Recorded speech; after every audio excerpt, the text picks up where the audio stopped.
বিসমিল্লাহির রহমানির রহিম। আজকে হচ্ছে 15ই সেপ্টেম্বর 2025। আমাদের বিজিএস ব্যাচের 32তম ক্লাস এবং সম্পত্তি হস্তান্তর আইনের তৃতীয় ক্লাস। তো আজকে আমরা আলোচনা করব সম্পত্তি হস্তান্তর আইনের 53 ধারা, যেখানে আলোচনা করা হয়েছে ফ্রডুলেন্ট ট্রান্সফার বা প্রতারণামূলক ভাবে হস্তান্তর। তো ফ্রডুলেন্ট ট্রান্সফারটা আসলে কি আমরা একটু পড়লে বুঝতে পারবো। দেখেন যে প্রতারণামূলক হস্তান্তর বাতিল যোগ্য কিভাবে, দেখেন সম্পত্তি হস্তান্তর আইনে 53 ধারায় প্রতারণামূলক হস্তান্তর বা ফ্রডুলেন্ট ট্রান্সফার সম্পর্কে আলোচনা করা হয়েছে।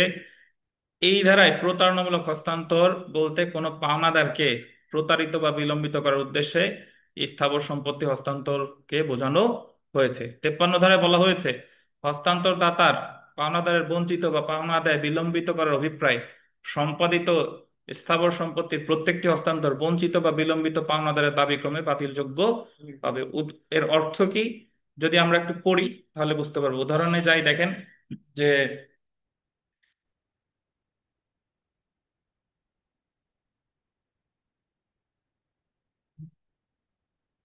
ক ক্ষয়ের নিকট 1 কোটি টাকা দেনা আছে। ক ক্ষয়ের নিকট 1 কোটি টাকা দেনা আছে, মানে খ 1 কোটি টাকা পাবে হলো কার কাছে? কর কাছে। খ পাবে। খ কয়ের বিরুদ্ধে মকদ্দমা দায়ের করেছে। বুঝতে পারছেন? মকদ্দমা বিচারাধীন থাকা অবস্থায় ক তার কতিপয় জমি বিক্রয় করে দিচ্ছে এই উদ্দেশ্যে যে আদালত তার বিরুদ্ধে রায় দিলে যেন কোনো সম্পত্তি ক্রোক করা না হয় এবং খ যেন তার কাছ থেকে পাওনা আদায় করতে না পারে। মানে মামলাটা তো অর্থের মামলা করছে, অর্থের মামলা করলে এখন ক করতেছে কি, তার যে জমি আছে এটা বিক্রি করে দিচ্ছে, যাতে বিক্রি করে দিলে যাতে এই খ যেন কোনো প্রতিকার না পায়। খ যদি কয়ের অভিপ্রায় জানতে পারে যে তাকে প্রতারিত করার জন্য ক জমিগুলো বিক্রি করছে, তাহলে খ ইচ্ছা অনুসারে উক্ত বিক্রয়টি কি হবে? বাতিল হবে। এখন এটা হচ্ছে আমাদের দেওয়ানি কার্যবিধি, আজকেই পড়বো, আজকেই হয়তো বা ওখানে যেতে পারি। বিষয়টা হচ্ছে অনেকটা যে রায়ের পূর্বে ক্রোকের মতো। রায়ের পূর্বে ক্রোক, ওই যে বিক্রি করে দিচ্ছে, মামলা হেরে যাওয়ার উদ্দেশ্যে তার সহায় সম্পত্তি বিক্রি করে দিচ্ছে, তখন বাদীর প্রতিকার হচ্ছে রায়ের পূর্বে সম্পত্তি ক্রোকের আবেদন করা। বুঝতে পারছেন? এখন আপনি বলতে পারেন যে স্যার তাহলে গতকাল আমরা যে লিস্ট পেন্ডেন্স নীতি বললাম 52 ধারায়, আর এই ফ্রডুলেন্ট ট্রান্সফার, এই দুইটা তো একই, এই দুইটার ভিতরে পার্থক্য কি? তাইলে পার্থক্য আছে ভাই। পার্থক্য আছে হলো ওই লিসপেন্ডেন্সের ক্ষেত্রে ওই স্থাবর সম্পত্তি নিয়ে মামলা হচ্ছে, এটা অর্থের মামলা না, স্থাবর সম্পত্তির মালিকানা বা পুনরুদ্ধার। বুঝতে পারছেন? বা- আর ওই স্থাবর সম্পত্তি মামলা চলাকালীন সময়ে স্থানান্তর করা যাবে না, যদি যায় বাদী যদি মামলায় জিতে তাহলে সেটা বাতিল বলে গণ্য হবে, স্থাবর সম্পত্তি মামলা। আর ফ্রডুলেন্ট ট্রান্সফার হলো এই জায়গা বাদী বিবাদীর বিরুদ্ধে মামলা করছে অর্থের মামলা, কিন্তু অর্থের মামলা করলে এই মামলার বিষয়বস্তু কিন্তু স্থাবর সম্পত্তি না, এই মামলার বিষয়বস্তু হলো অমুক অমুকের কাছে টাকা পাবে। এখন বিবাদী মামলায় হেরে যাওয়ার আশঙ্কায় তার স্থাবর সম্পত্তি বিক্রি করছে বা বিক্রি করার উদ্যোগ নিছে। বুঝতে পারছেন? তবে এক্ষেত্রে বাদী মামলা জিতলেও দেখা গেছে বিবাদীর কাছে সম্পত্তি নাই, এই জন্য হ্যাঁ, এটা দেখা যাচ্ছে। তো এই জন্য যে ক্ষেত্রে লিসপেন্ডেন্সের ক্ষেত্রে মামলাটা হচ্ছে স্বয়ং ওই জমি নিয়ে, আর ফ্রডুলেন্ট ট্রান্সফারের ক্ষেত্রে মামলাটা হচ্ছে অর্থ নিয়ে, কিন্তু ও যাতে জমি বিক্রি করতে না পারে বা বিক্রি যদি করেও ফেলে ওই বিক্রয়টা যাতে কি হয়? বাতিল হয়। কারণ আমি যদি বাদী যদি মামলায় জিতে, তাহলে তো বিবাদীর কোনো জমি জমা নাই, তাহলে আমি এই টাকাটা পাবো কেমনে? বুঝতে পেরেছেন? তাহলে এই হলো আমার লিজ পেন্ডেন্সের সাথে 52 ধারার সাথে 53 ধারার পার্থক্য। সম্পত্তি আর এখানে হচ্ছে হ্যাঁ, তো আমরা সেলফ প্র্যাকটিসে আসি যে সম্পত্তি হস্তান্তর আইনে 23 ধারায় প্রতারণামূলক ভাবে হস্তান্তর সম্পর্কে আলোচনা করেছে। কত ধারায়? 53 ধারায়। তারপরে 2 নং প্রশ্নটা দেখেন, সম্পত্তি হস্তান্তর আইনে 53 ধারার বিষয়বস্তু হলো প্রতারণামূলক ভাবে হস্তান্তর। আর বাদ বাকি যে প্রশ্ন আছে এগুলা পারবেন ইনশাল্লাহ। আর 6 নং প্রশ্নটা বেশ গুরুত্বপূর্ণ, যে প্রতারণামূলকভাবে হস্তান্তর ফ্রডুলেন্ট ট্রান্সফার হস্তান্তর গ্রহীতার অধিকার লঙ্ঘন করবে না যদি এটা সরল বিশ্বাস এবং মূল্যের বিনিময়ে করা হয়। ওই যে যে কিনছে জি স্যার। সে তো সরল বিশ্বাসে কিনছে এবং মূল্যের বিনিময়ে কিনছে, তাইলে এটা অধিকার লঙ্ঘন করবে না। যেগুলো বিক্রি করা হয়েছে ওইগুলো আর কোনো ইয়া হয়নি? ফেরত আসেনি? না। দান করলে আবার ফেরত নিয়ে আসতে পারবে। হ্যাঁ, সম্পত্তি সরল বিশ্বাসে মূল্যের বিনিময় করলে ফেরত আনা যাবে, এ হলো কথা। ফেরত আনা যাবে না, সরি। যে থার্ড পার্টি যে কিনছে সরল বিশ্বাস এবং মূল্যের বিনিময় করছে, তাহলে ওই বিক্রয় বাতিল হবে না।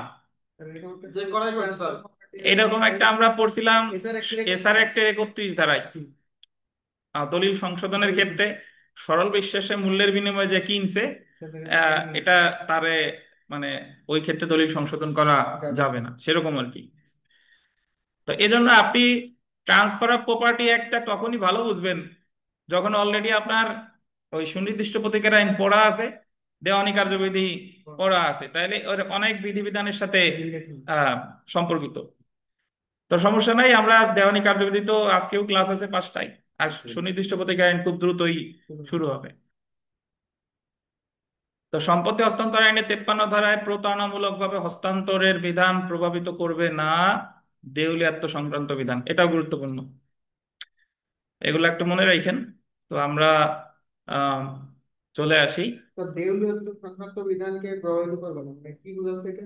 সে যদি দেউলিয়া হয়, হ্যাঁ, দেউলিয়া হইলে 53 ধারার বিধানাবলী কার্যকর হবে না। কার্যকর হবে না। আপাতত টাকা দেবে তো। এইটুক মনে রাখেন। আংশিক পালন, পার্ট পারফরমেন্স। দেখেন আমরা, আমি আবারও বলি, এই যে যে আমরা যে জিনিসটা পড়তেছি, জাস্ট পরীক্ষা আসন্ন বা পরীক্ষার সময় পড়া দরকার তাই পড়তেছি, বাট এইগুলার এক একটা বিধান নিয়ে এক একটা ধারা নিয়ে এক এক লেকচার দেওয়া যায়, যে এত বড় বড় বিধিবিধান। তো সেই জিনিসটারে আমরা হচ্ছে সারাংশ করে পরীক্ষায় কি আসতে পারে চুম্বক অংশ পড়তেছি আর কি। তো আংশিক পালন বা পার্ট পারফরমেন্স, এটাও সুনির্দিষ্ট প্রতিকার আইনের সাথে হুবহু মিল আছে। তো আমরা একটু পড়ি, দেখেন। এটা পরীক্ষা একবার প্রশ্ন আসছিল যে আংশিক পালন বা পার্ট পারফরমেন্স কত ধারায় আছে, 53 ক। তো এটা হলো, দেখেন, যে সম্পত্তি হস্তান্তর আইনে 53 ক ধারায় চুক্তির আংশিক প্রতিপালন সম্পর্কে আলোচনা করা হয়েছে। চুক্তির আংশিক প্রতিপালন মতবাদ প্রযোজ্য করতে হলে নিম্নলিখিত শর্ত পূরণ করতে হবে। কি কি দেখেন? মূল্যের বিনিময়, এটা গোল্ডেন, মূল্যের বিনিময়ে একটি চুক্তি থাকতে হবে। কি থাকতে হবে? মূল্যের বিনিময়। তারপরে আন্ডারলাইন করেন, চুক্তিটি লিখিত হতে হবে এবং হস্তান্তরকারী কর্তৃক স্বাক্ষরিত হতে হবে। যুক্তিসঙ্গত নিশ্চয়তার সাথে হস্তান্তর করার জন্য প্রয়োজনীয় শর্তসমূহ নির্ধারণ করা যেতে পারে। তারপরে দেখেন, আংশিক পালনের অংশ হিসেবে আহ আগে আমরা পড়ি, তারপরে উদাহরণ পড়লে বুঝতে পারবেন। আংশিক পালনের অংশ হিসেবে হস্তান্তর গ্রহীতা উক্ত সম্পত্তির দখল নিয়ে থাকবে, বা যদি হস্তান্তর গ্রহীতা ইতিমধ্যে দখলে নিয়ে থাকে তাহলে দখল অব্যাহত রাখবে এবং চুক্তি বাস্তবায়নে কোনো কার্য করবে করবে, যেমন ভূমি ভাড়া পরিশোধ, উন্নয়নে কোনো অর্থ ব্যয় ইত্যাদি। আর হস্তান্তর গ্রহীতা চুক্তিতে তার অংশ পালনে স্বয়ং ইচ্ছুক থাকবে। আমরা একটা উদাহরণ পড়ি, তারপরে এই অংশ আবার পড়বো, তাহলে বুঝতে পারবেন। দেখেন, ক, তার একটি ফ্ল্যাট ক্ষয়ের নিকট 1 কোটি টাকা বিক্রয়ের চুক্তি করলো, কন্ট্রাক্ট ফর সেল, জি। মানে বায়না চুক্তি করছে। কত টাকা বিক্রি করবে? 1 কোটি টাকা। কে বিক্রি করবে? ক। আচ্ছা, চুক্তি অনুসারে খ 50 লক্ষ টাকা ক কে দিল এবং ক ফ্ল্যাটটির দখল খ কে দিল। এই জায়গায় বিক্রেতা হচ্ছে ক, আর ক্রেতা কে? খ। এখন ক বিক্রি করতে রাজি হয়েছে কত টাকায়? 1 কোটি টাকায়। বায়না চুক্তির সময় খ মানে বিক্রেতা দিছে কত, এবং বিক্রেতা ক্রেতারে দখল দিছে, যে যেহেতু তুমি 50 লাখ দিছো, দখল তোমারে বুঝাই দিলাম, বাকি টাকা এত দিনের মধ্যে দিবা, তাহলে তোমারে দলিল করে দিব। এই হলো কথা, বুঝতে পারছেন? পরবর্তীতে খ যখন বাকি টাকা পরিশোধ করতে চাইলো, তখন ক উক্ত টাকা নিতে অস্বীকার করলো। খ যখন বাকি 50 লাখ এনে করে দিছে যে ভাই এখন আমরা দলিল করে দাও, সে বলতেছে যে না আমি দিব না। ফ্ল্যাটটি ক কে ফেরত দেওয়ার জন্য বললো যে তুমি আমার ফ্ল্যাট ফেরত দাও, তোমার টাকা আমি দিয়ে দিচ্ছি। এই ক্ষেত্রে এই জায়গা ক চুক্তিটি সুনির্দিষ্ট প্রতিপালনের মামলা করতে পারে, এটা কেটে দেন, এই জায়গা হবে খ। কারণ এই জায়গা চুক্তি ভঙ্গ করছে কে? কেন? মানে ক ভঙ্গ করছে, তাহলে মামলা করবে কে? খ। খ সুনির্দিষ্ট প্রতিপালনের মামলা করতে পারে, কারণ এই ক্ষেত্রে খ তার অংশের কাজ করতে প্রস্তুত। এই জায়গায় তো খ, খ তো তার টাকা সে দিয়ে দিছে, দিচ্ছে না কে? ক ক দিচ্ছে না, তাহলে মামলা করবে কে? খ, চুক্তি প্রতিপালনের সুনির্দিষ্ট প্রতিকারে 12 ধারা মামলা করবে সে। এবং এই ক্ষেত্রে খ দেখাবে যে ইওর অনার, আমি আমার অংশের কাজ করতে প্রস্তুত এবং আমি এই জমির দখলেও আছি, সো এই ক্ষেত্রে তার এই জমি বিক্রি করতে আপনি বাধ্য করেন। বুঝছেন? জি। তো যেটা সুনির্দিষ্ট প্রতিকার আইনের 12 ধারার মামলা, স্পেসিফিক পারফরমেন্স অফ কন্ট্রাক্ট, সেটা ট্রান্সফার অফ প্রপার্টি অ্যাক্টে এটার নাম হচ্ছে 53 কতে আংশিক প্রতিপালন বা পার্ট পারফরমেন্স। তবে এখানে একটা কথা আছে, সুনির্দিষ্ট প্রতিকার আইনের 12 ধারার মামলার ক্ষেত্রে দখল নেক বা না নেক এই রিলেটেড কোনো কথা নাই। কিন্তু এই জায়গায় দেখেন, আমরা আবার একটু প্রথমে পড়ি, মূল্যের বিনিময়ে একটি চুক্তি থাকতে হবে, যে 1 নাম্বার দেখছেন, চুক্তিটি লিখিত হতে হবে, হস্তান্তর কর্তৃক কি স্বাক্ষরিত হতে হবে, যুক্তিসঙ্গত নিশ্চয়তার সাথে হস্তান্তর করার জন্য প্রয়োজনীয় শর্তসমূহ নির্ধারণ করা যেতে পারে। তারপরে দেখেন, আংশিক পালনের অংশ হিসেবে হস্তান্তর গ্রহীতায় যে দেখেন সম্পত্তির কি নিয়ে থাকবে, দখল নিয়ে থাকবে, বা যদি হস্তান্তর গ্রহীতা ইতিমধ্যে দখল থেকে থাকে তাহলে দখল অব্যাহত রাখবে, বা চুক্তি বাস্তবায়নে কোনো কার্য করবে, যেন ভূমির ভাড়া পরিশোধ বা উন্নয়নে কোনো অর্থ ব্যয় ইত্যাদি। এবং হস্তান্তর গ্রহীতা চুক্তিতে তার অংশ পালনে স্বয়ং কি থাকবে, ইচ্ছুক থাকবে। বুঝতে পেরেছেন? হ্যাঁ। তো এই হলো আংশিক কার্য সম্পাদন বা পার্ট পারফরমেন্স, কততে? 53 ক। আর 90% মিল আছে সুনির্দিষ্ট প্রতিকার আইনের 12 ধারার সাথে। তো এই যে দেখেন, 13 বিজিএস পরীক্ষায় প্রশ্ন এসেছিল যে ট্রান্সফার অফ প্রপার্টি অ্যাক্ট 1882 এর কত ধারায় চুক্তির আংশিক সম্পাদন নীতি বর্ণিত হয়েছে? 53 এ। এখন আবার বললেন না স্যার পড়াইলেন 53 ক, এই জায়গা তো ক নাই, এটা এ লেখা। সেলফ প্র্যাকটিস করে ফেলবেন মোটামুটি যা আছে। আমরা চলে আসি, আচ্ছা সেলফ প্র্যাকটিসে দু একটা নতুন প্রশ্ন আছে, এগুলো একটু দেখবো। দেখেন প্রথমে 2 নাম্বার প্রশ্নটা দেখেন, যে রাষ্ট্রীয় অধিগ্রহণ ও প্রজাস্বত্ব আইন 1950-এর অধীন প্রস্তুতকৃত সর্বশেষ খতিয়ানে কোনো সম্পত্তি সম্পর্কে কোনো ব্যক্তির নাম না থাকলে সম্পত্তি বিক্রয় কি হবে? দেখেন বাতিল হবে। এই কথাটা বলেছে সম্পত্তি হস্তান্তর আইনের কত ধারায়? 53 খ। তারপরে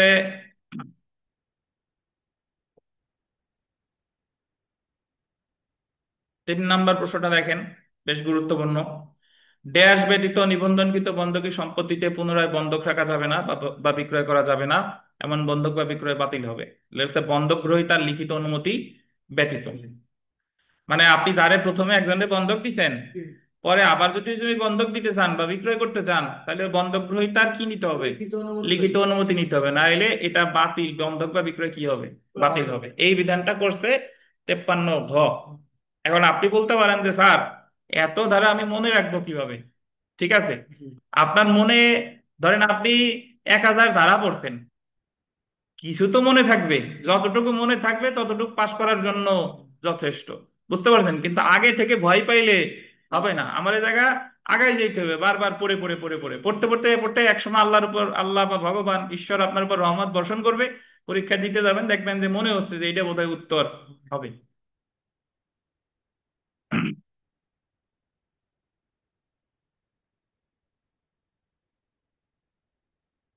4 নং প্রশ্নটা দেখেন, হস্তান্তর দলিল হলফনামা দ্বারা সমর্থিত হতে হবে, সম্পত্তি হস্তান্তর আইনের কত ধারায় বলেছে? 53 উয়া। এখন এইগুলো আপনার মনে থাকবে না থাক, এতটুকু তো মনে থাকবে যে হস্তান্তর যে দলিল করছে এটা কি দ্বারা হতে হবে? হলফনামা দ্বারা। আমরা চলে আসি বিক্রয়, স্থাবর সম্পত্তির বিক্রয় সম্পর্কে। বিক্রয় সম্পর্কে আলোচনা করছে 54 থেকে 57। দেখেন, বলেন তো সম্পত্তি হস্তান্তর আইনে কয় প্রকার হস্তান্তর নিয়ে আলোচনা করছে? 6 প্রকার। 5 প্রকার না কিন্তু, 6 প্রকার। ভুলে গেছেন? বিক্রয় বন্ধকি যারা, হুম। তারপরে হচ্ছিল বিনিময়, বিনিময়, তারপরে হচ্ছিল নালিশযোগ্য দাবি, দাম। দাম। 6 প্রকার। বুঝতে পারছেন? ওই যে বিক্রয় তো বুঝেন, আমি বুঝাইছিলাম যে বিক্রয় হলো একজন আর একজনের কাছে বিনিময় বিনিময় মালিকানা হস্তান্তর করছে, এটা হলো বিক্রয়। বন্ধক হলো মালিকানা হস্তান্তর করি নাই, ওই সম্পত্তি রাইখে বন্ধক নিছি, এটা বন্ধক। নালিশযোগ্য দাবি হলো ধার, যে আমি কোনো কিছু তারে দেই নেই, তার কাছ থেকে 5000 টাকা ধার নিছি, অনিরাপদ ঋণ বলে নালিশযোগ্য দাবি।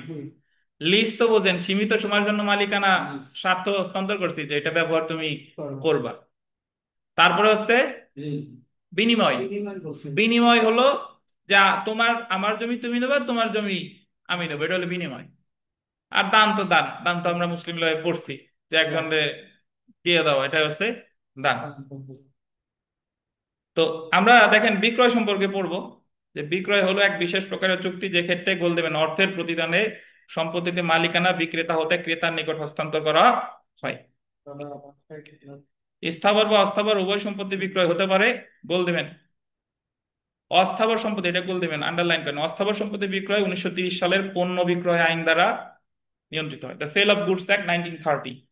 অস্থাবর সম্পত্তি বিক্রয় নিয়ন্ত্রিত হবে কোন আইন দ্বারা? পণ্য বিক্রয় আইন। কত সালের? 1930। কিন্তু স্থাবর সম্পত্তি বিক্রয় যেমন জমি বাড়ি ইত্যাদি বিক্রয় হবে সম্পত্তি হস্তান্তর আইন 1882 বিধান দ্বারা কি হয়? নিয়ন্ত্রিত হবে। তো বিষয় হলো কি, আপনি জুডিশিয়ারি প্রস্তুতি নিলে আপনার লস নাই। জুডিশিয়ারি তো আজ হোক কাল হোক হবে ইনশাল্লাহ, আর যদি নাও হয়, যে জ্ঞান আপনার থাকতেছে এটা আপনার অ্যাডভোকেসির ক্যারিয়ারকে আরো সমৃদ্ধ করবে। বুঝতে পারছেন? আচ্ছা, তো আমরা চলে এসে বিক্রয় অর্থ। সম্পত্তি হস্তান্তর আইন 1882 এর 54 ধারায় বিক্রয়কে সংজ্ঞায়িত করা হয়েছে। 54 ধারায় বলা হয়েছে বিক্রয় হলো পরিশোধিত, প্রতিশ্রুত বা আংশিক পরিশোধিত এবং আংশিক প্রতিশ্রুত মূল্যের বিনিময়ে মালিকানা হস্তান্তর। ওই যে পরিশোধিত বুঝেন, একবারে দিয়ে দিছে, অথবা আংশিক পরিশোধিত, অর্ধেক দিলাম বাকি অর্ধেক পরে দিব। বুঝছেন? বিক্রয়ের মাধ্যমে মালিকানা হস্তান্তর করা হয় এবং মালিকানার সাথে সাথে উক্ত সম্পত্তিতে হস্তান্তরদাতার সকল প্রকার হস্তান্তর গ্রহীতার নিকট অর্পিত হয়। যখন বিক্রয়টা হয়ে গেছে তখন যে বিক্রি করছে তার কি ওটার উপর আর অধিকার আছে? নাই, সমস্ত অধিকার তো যে ক্রয় করছে তার। জি। তো এখন আমরা চলে আসি কন্ট্রাক্ট ফর সেল, বিক্রয় চুক্তি। দেখেন এটা আমরা গতদিনও আপনাদের আমি বলেছিলাম যে যে কোনো বিক্রয়ের ক্ষেত্রে দুইটা চুক্তি হয়, একটা হলো বায়না চুক্তি যেটা বলে কন্ট্রাক্ট ফর সেল, আর একটা হলো বিক্রয়। তো এই যে দেখেন, বিক্রয়ের পূর্বে সম্পত্তি বিক্রয়ের জন্য একটি পূর্ব চুক্তি করা যেতে পারে যা বিক্রয়ের জন্য চুক্তি বা বায়না চুক্তি নামে পরিচিত। বিক্রয়ের জন্য চুক্তি, ঠিক আছে। বায়না চুক্তি প্রতিপালনের মাধ্যমে বিক্রয় সম্পন্ন হয়। বায়না চুক্তিটা যখন, বায়না চুক্তির শর্ত যখন মেনে নেয় তখন টোটাল বিক্রয়টা কমপ্লিট হয়। জি। সম্পত্তি হস্তান্তর আইন 1882 এর 54 ধারায় বিক্রয় চুক্তি সংজ্ঞায়িত করা হয়েছে। দেখেন 54 ধারায় বলা হয়েছে স্থাবর সম্পত্তি বিক্রয়ের জন্য চুক্তি হলো একটি চুক্তি যে পক্ষগণের মধ্যে নির্ধারিত শর্তে এমন সম্পত্তি বিক্রয় সম্পন্ন হবে। এমন চুক্তি স্বয়ং আহ, এমন সম্পত্তির উপর কোনো স্বার্থ বা চার্জ সৃষ্টি করে না। মানে এই যে বায়না চুক্তির মাধ্যমে অপর পক্ষের কোনো স্বার্থ বা চার্জ সৃষ্টি হচ্ছে না। স্বার্থ সৃষ্টি হবে কখন জানেন? যখন বায়না চুক্তিটা প্রতিপালন হয়ে যাবে, সম্পূর্ণ হয়ে যাবে। জি। তারপরে দেখেন বিক্রয় চুক্তির ক্ষেত্রে কি শর্ত থাকবে তা পক্ষগণ নির্ধারণ করবে। পক্ষগণ মালিকানা দখল হস্তান্তর অর্থ পরিশোধের শর্ত নির্ধারণ করবে। এখন আমরা চলে আসি যে তাহলে অ্যাকচুয়ালি এই যে যে এখানে যে কথাটা বলছে এটা ঠিক না। কন্ট্রাক্ট ফর সেল, বিক্রয় চুক্তি টাইটেল বলছে, অ্যাকচুয়ালি এটা হবে বিক্রয়ের জন্য চুক্তি। আপনি একটু ঠিক করে নেন, বিক্রয় চুক্তি এটার নাম কি হবে? বিক্রয়ের জন্য চুক্তি। কন্ট্রাক্ট ফর সেল হলো বিক্রয়ের জন্য চুক্তি, আর বিক্রয় চুক্তি কন্ট্রাক্ট ফর সেল যখন বলবৎ হয় তখন সেটা হয়ে যায় বিক্রয় চুক্তি। বুঝতে পারছেন?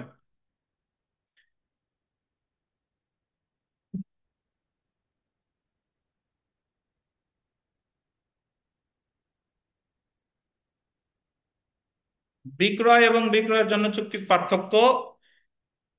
বিক্রয় হলো মূল্যের বিনিময়ে সম্পত্তিতে মালিকানা হস্তান্তর। বিক্রয় চুক্তি হলো সম্পত্তি বিক্রয় শুধুমাত্র একটা চুক্তি যেখানে পক্ষগণের মধ্যে নির্ধারিত শর্তে ভবিষ্যতে এমন সম্পত্তি বিক্রয় সম্পন্ন হয়ে থাকে। বিক্রয় চুক্তি প্রতিপালন করলে সেটা বিক্রয়ে পরিণত হয়। অ্যাকচুয়ালি এখানে যেটা বোঝাচ্ছে বিক্রয়ের জন্য যে চুক্তি এটা প্রতিপালন করলে ভবিষ্যতে বিক্রয় পরিণত হয়, সেটা বুঝবেন। বিক্রয় চুক্তি ক্রেতার জন্য কোনো অধিকার সৃষ্টি করে না যতক্ষণ পর্যন্ত না বিক্রয় সংগঠিত হয়। বিক্রয় চুক্তি মানে হলো এটা বিক্রয়ের জন্য চুক্তি, এটা ভাষাটা বিক্রয়ের জন্য হলে ভালো হইতো। বিক্রয়ের জন্য চুক্তি ক্রেতার জন্য কোনো অধিকার সৃষ্টি করে না যতক্ষণ পর্যন্ত না বিক্রয় সংগঠিত হয়, অর্থাৎ যতক্ষণ পর্যন্ত না ক্রেতার নিকট মালিকানা হস্তান্তর হয়। কিন্তু বিক্রয়ের ক্ষেত্রে যেটা বিক্রয়, বিক্রয়ের ক্ষেত্রে ক্রেতা উক্ত ভূমিতে চূড়ান্ত স্বার্থ বা অধিকার অর্জন করে, যেমন মালিকানার অধিকার অর্জন করে। তো একটা হলো কন্ট্রাক্ট ফর সেল, বিক্রয়ের জন্য চুক্তি, আর একটা হলো শুধু সেল। জি। বুঝছেন? তো তারপরে দেখেন 3 নাম্বারটা দেখেন, বিক্রয়ের ক্ষেত্রে কোনো শর্ত পূরণ করা অবশিষ্ট থাকে না, মানে সকল শর্ত পূরণ হয়ে গেছে বলেই তো বিক্রয়টা হয়েছে। জি। কিন্তু বিক্রয়ের জন্য, এটা ঠিক আছে ভাষা, বিক্রয়ের জন্য চুক্তির ক্ষেত্রে শর্ত পালন অবশিষ্ট থাকে এবং উক্ত শর্ত প্রতিপালন করলে শুধুমাত্র তখনই সেটা বিক্রয় বলে গণ্য হবে। তো এখানে মাঝে মাঝে একটু ইয়ে আছে, এদিক সেদিক আছে, আপনি মনে রাখেন, একটা হলো বিক্রয়ের জন্য চুক্তি আর একটা হলো শুধু বিক্রয়, বিক্রয়। Contract for sale and sale. বুঝছেন? কন্ট্রাক্ট ফর সেলের যে কন্ডিশনস গুলো আছে এগুলো যখন ফুলফিল হয়ে যাবে তখন সেলটা কমপ্লিট হবে, এই হলো কথা। তো আমরা উদাহরণে চলে আসি। ক, জমি বিক্রয়ের জন্য বিক্রয় মূল্য অর্ধেক টাকা বিক্রেতা খ কে প্রদান করেছে, অবশিষ্ট টাকা 6 মাস পর দিয়ে জমির দখল গ্রহণ করবে বলে চুক্তি করেছে, এটা বিক্রয়ের জন্য চুক্তি বলে গণ্য। 6 মাসে ক অবশিষ্ট অর্থ পরিশোধ করেছে এবং খ জমির দখল ও মালিকানা ক কে অর্পণ করেছে, সুতরাং বিক্রয়ের জন্য চুক্তি এখন কি হয়ে গেছে? বিক্রয় বলে গণ্য। বুঝছেন? জি।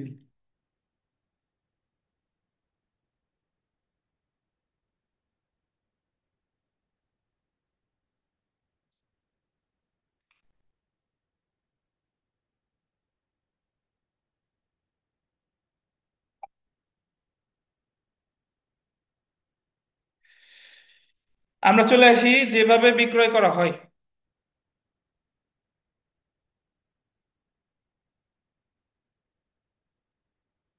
54 ধারায় বলা হয়েছে শুধুমাত্র নিবন্ধিত দলিলের মাধ্যমে স্থাবর সম্পত্তির মালিকানা হস্তান্তর করা যেতে পারে।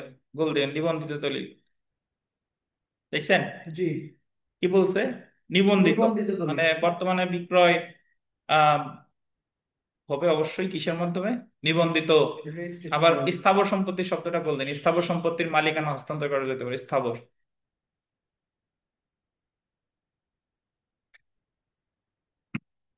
তো আমরা ধারা 54 কতে চলে আসি, বিক্রয় চুক্তি বা কন্ট্রাক্ট ফর সেল নিবন্ধিত হতে হবে। 54 ক ধারায় বলা হয়েছে হস্তান্তর গ্রহীতা সম্পত্তির বা উহার কোনো অংশের দখল গ্রহণ করুক বা না করুক, স্থাবর সম্পত্তি বিক্রয়ের চুক্তি শুধুমাত্র লিখিত দলিলের মাধ্যমে এবং 1908 সালের নিবন্ধন আইনের অধীন নিবন্ধনের মাধ্যমে সম্পন্ন করা যেতে পারে। এ জায়গায় দখল গ্রহণ করুক বা না করুক এটা অপ্রাসঙ্গিক, বাট অবশ্যই কি হতে হবে? নিবন্ধিত নিবন্ধিত হতে হবে লিখিত দলিলের মাধ্যমে। জি। জেনে রাখা ভালো, 2004 সালে সম্পত্তি হস্তান্তর আইন 1882 সংশোধন করে স্থাবর সম্পত্তি বিক্রয় চুক্তি নিবন্ধন বাধ্যতামূলক করা হয়েছে। দেখেন আমি একটু আপনাদের বলি, 2004 সালে বেশ কয়েকটা আইন সংশোধন করছে 2004 সালে একই সাথে। এই যে ট্রান্সফার অফ প্রপার্টি অ্যাক্ট, তারপর সুনির্দিষ্ট প্রতিকার আইন, তারপর রেজিস্ট্রেশন আইন, তারপর তামাদি আইন, এই আইনগুলো সব সংশোধন করছে 2004 সালে। এই যে দেখেন, কিন্তু এই বিধানটি কার্যকর করা হয়েছে 2005 সালের 1 জুলাই হতে। দেখেন কার্যকর করা হয়েছে কবে? 2005 সালের 1 জুলাই। সুতরাং 2005 সালের 1 জুলাইয়ের পর যে সকল স্থাবর সম্পত্তি বিক্রয় চুক্তি করা হয়েছে সেগুলোর নিবন্ধন বাধ্যতা মূলক। এই কথাটা সুনির্দিষ্ট প্রতিকার আইনে আছে 21A, মনে আছে না? 21 ক, জি স্যার। যে বিক্রয় চুক্তি অবশ্যই নিবন্ধিত হতে হবে। হতে হবে, এবং যদি সেগুলো নিবন্ধন না হয় তাহলে উক্ত চুক্তি সুনির্দিষ্ট প্রতিকার আইনের এই যে দেখেন 21 ক ধারা অনুযায়ী সুনির্দিষ্টভাবে বলবৎযোগ্য হবে না। তা আমাদের এত কথা মনে রাখার মূল কারণ হলো, যদি পরীক্ষায় প্রশ্ন আসে যে সম্পত্তি হস্তান্তর আইন সর্বশেষ সংশোধিত হয় কত সালে? 2004 সালে। কার্যকর হয় কবে থেকে? 5 সালের 1 জুলাই থেকে। তারপরে দেখেন, স্থাবর সম্পত্তি বিক্রয় চুক্তিতে বিক্রয় দলিল নিবন্ধন এবং বলবৎ করার সময় উল্লেখ থাকতে হবে, নিবন্ধনের তারিখ হতে চুক্তি প্রতিপালন করার সময় কার্যকর হবে। বলতেছে যে যখন আপনি নিবন্ধন এবং বলবৎ করার সময় উল্লেখ থাকতে হবে, নিবন্ধনের তারিখ হতে চুক্তি প্রতিপালন করার সময় কার্যকর হবে। যদি কোনো সময় উল্লেখ না থাকে, দেখেন চুক্তি সম্পাদনের তারিখ হতে 6 মাসের মধ্যে উক্ত চুক্তি সম্পাদন করতে হবে। বুঝেন নাই বোধহয়? তাহলে আমি 6 মাসের বেশি চুক্তিতে উল্লেখ করতে পারবো। হ্যাঁ, আর যদি কোনো কিছু না থাকে তাহলে তাহলে 6 মাসের মধ্যে। আপনি বললেন যে বায়না চুক্তি করছেন, জি। বললেন যে আমরা আগামী 5 বছরের মধ্যে এটা কার্যকর করব, তাহলে 5 বছর। কিন্তু আপনি বায়না চুক্তি করতেন কিন্তু কবে এক্সিকিউট করবেন কোনো ডেট নাই, তাহলে কতদিন? 6 মাস। বুঝছেন? আর তামাদি আইনে আছে তামাদি আইনের 112 অনুচ্ছেদ, জি 113 না 12, 113 অনুচ্ছেদে বলা আছে চুক্তি প্রতিপালনের জি। ক্ষেত্রে বলছে যে 1 বছর। যদি কোনো তারিখ উল্লেখ না থাকে তাইলে 1 বছর, আর নাইলে অস্বীকারের তারিখ থেকে 1 বছর। যাই হোক, তামাদি দিয়ে কাজ নয় আপাতত। এই জায়গাটা আছে সেইটুকু বুঝেন যে কোনো ডেট থাকলে সেই ডেট, আর যদি কোনো ডেট না থাকে তাহলে বিক্রয় চুক্তি 6 মাসে। কত, 6 মাসের মধ্যে। ট্রান্সফার অফ প্রপার্টি যদি বলে দেয় তাহলে উত্তর হবে কত, 6 মাস। এই 6 মাস গুরুত্বপূর্ণ। জি। তো স্যার, এখানে যদি কোনো দিনের কোনো উল্লেখ না থাকে তাহলে 6 মাসের মধ্যে। জি, আর যদি ওই উল্লেখ যে থাকে তাহলে আমাদের 6 মাসের মধ্যে। আপনারা তো সাম্প্রতিক সময় আমরা পড়ছি আরজি সংশোধন বা অ্যামেন্ডমেন্ট অফ প্লিডিংস, জি। 6/18 বিধিতে বলছে না জি। যে আদালত সময় নির্ধারণ করে দিবে, জি। যদি কোনো সময় নির্ধারণ না করে দেয় তাহলে কতদিন, 14 দিন। 14 দিন। বিষয়টা সেরকম। যদি চুক্তিতে কোনো সময় থাকে তাহলে সেই সময়, আর যদি কোনো সময় না থাকে তাহলে কতদিন, 6 মাস। 6 মাস। জি। ফেরদৌস সাহেব, জি স্যার। জীবনটা তামা তামা হয়ে যাবে। যে কয়দিন জীবনে যে পড়ালেখা করেন নাই তা কিন্তু যদি মনোযোগ দিয়ে করেন তাহলে পড়াশোনা ছাড়া আপনার আর কোনো কাজ নাই। বুঝতে পারছেন? আচ্ছা দেখেন, উপাদান দেখেন, বিক্রয়ের পক্ষসমূহ, বিক্রয়ের বিষয়বস্তু, বিক্রয়ের মূল্য বা প্রতিদান, সম্পত্তি হস্তান্তর। তারপরে দেখেন, বিক্রয় হতে হবে নিবন্ধনকৃত দলিলের মাধ্যমে। কিসের মাধ্যমে? নিবন্ধন দলিলের মাধ্যমে। হ্যাঁ মাহবুব সাহেব, আচ্ছা, জেনে রাখা ভালো। দেখেন, বিক্রয় হতে হবে নিবন্ধনকৃত দলিলের মাধ্যমে, বায়না চুক্তি লিখিত এবং নিবন্ধিত হতে হবে, বায়না পত্রে বায়নার মেয়াদ উল্লেখ করতে হবে। এই যে দেখেন, আন্ডারলাইন করেন, মেয়াদ উল্লেখ না করা হলে 6 মাস বলে গণ্য হবে নাকি। জি। মেয়াদ বায়নাপত্র নিবন্ধনের তারিখ হতে গণনা শুরু হবে, নিবন্ধন যেদিন করছে সেদিন থেকে গণনা শুরু হবে। আর যদি ওখানে তারিখ থাকে সেই দিন থেকে, আর তারিখ না থাকলে 6 মাস। যেহেতু বিক্রয়ের চুক্তি হলো এক ধরনের চুক্তি, তাই চুক্তি আইনের সকল শর্ত এই ক্ষেত্রে প্রযোজ্য হবে। 13 বিজিএস পরীক্ষায় সম্পত্তি হস্তান্তর আইন থেকে 2টা প্রশ্ন আসছিল, 2টার বেশিও আসতে পারে। দেখেন, স্থাবর সম্পত্তির বিক্রয় চুক্তিতে দলিল সম্পাদন ও রেজিস্ট্রেশনের জন্য ভিন্নরূপ সময় উল্লেখ না থাকলে তা কত সময়ের মধ্যে কার্যকর হবে? এটা গুরুত্বপূর্ণ, 6 মাস। বুঝছেন? জি।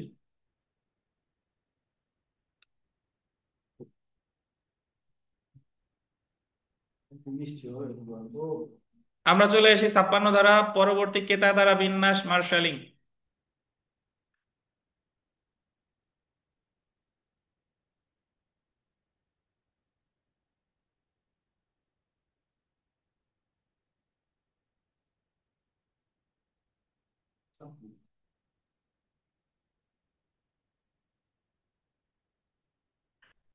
পরবর্তী ক্রেতা দ্বারা বিন্যাস, এটার অর্থ হলো, ইংরেজিতে কি বলে, মার্শালিং। একটু শুনেন, আচ্ছা একটু পড়ি তারপর ব্যাখ্যা দিই। সম্পত্তি হস্তান্তর আইনের গোল দিবেন 56 ধারায়, এবং সরি 56 ধারায় বিক্রয়ের ক্ষেত্রে মার্শালিং, আর 81 ধারায় বন্ধকের ক্ষেত্রে মার্শালিং নীতিটি আলোচনা করছে। একটা হলো বিক্রয়ের ক্ষেত্রে, আর একটা কি, বন্ধকের ক্ষেত্রে।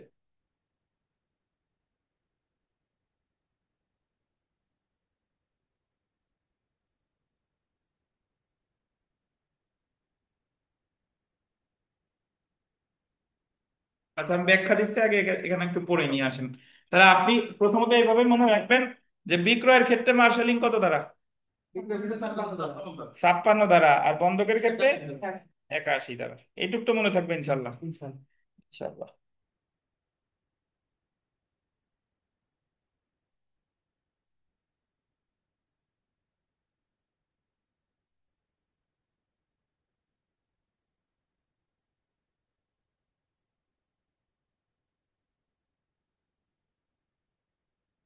আচ্ছা দেখেন,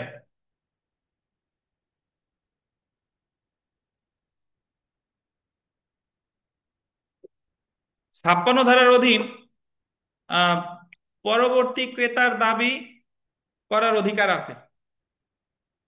যেমন এক্স ওয়াই এবং জেড হলো বন্ধকি সম্পত্তি। কি কি বলেন? এক্স ওয়াই এবং জেড হলো বন্ধকি সম্পত্তি। মানে 3খান জমি, এই 3খান জমির নাম কি কি? এক্স ওয়াই ও জেড।